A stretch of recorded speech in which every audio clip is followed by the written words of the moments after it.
আমার চোখের মতো। দুজন নারীর অচেনা ভুবন, অন্তর্জগতের ঘাত প্রতিঘাত আর উন্মুক্ত অনুভূতির গল্পের সিনেমা জয়া আর শারমিন। শুটিং এর 5 বছর পর সিনেমাটি অবশেষে আলোর মুখ দেখতে চলেছে। মুক্তি পাচ্ছে আগামী মাসে। এর আগে আজ প্রকাশিত হলো 1 মিনিট 20 সেকেন্ডের ট্রেলার, যেখানে দেখা গেছে দুই বাংলার জনপ্রিয় অভিনেত্রী জয়া আহসানকে।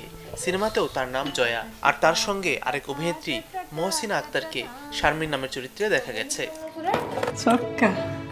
মহামারীর সময় একটি বাড়িতে আটকে পড়লে জয়া আর শারমিনের মধ্যে তৈরি হয় ছোট্ট এক জগৎ। তবে বাইরের কঠিন বাস্তবতায় সেই সম্পর্কে ফাটলও ধরতে শুরু করে।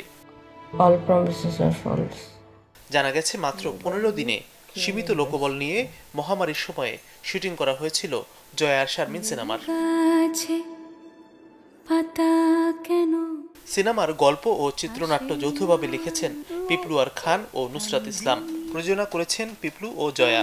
সিনেমাটি মুক্তির জন্য বাংলাদেশ চলচ্চিত্র সার্টিফিকেশন বোর্ড থেকে ছাড়পত্র পেয়েছে। মাজহারুল ইসলাম তামিম, চ্যানেল 24।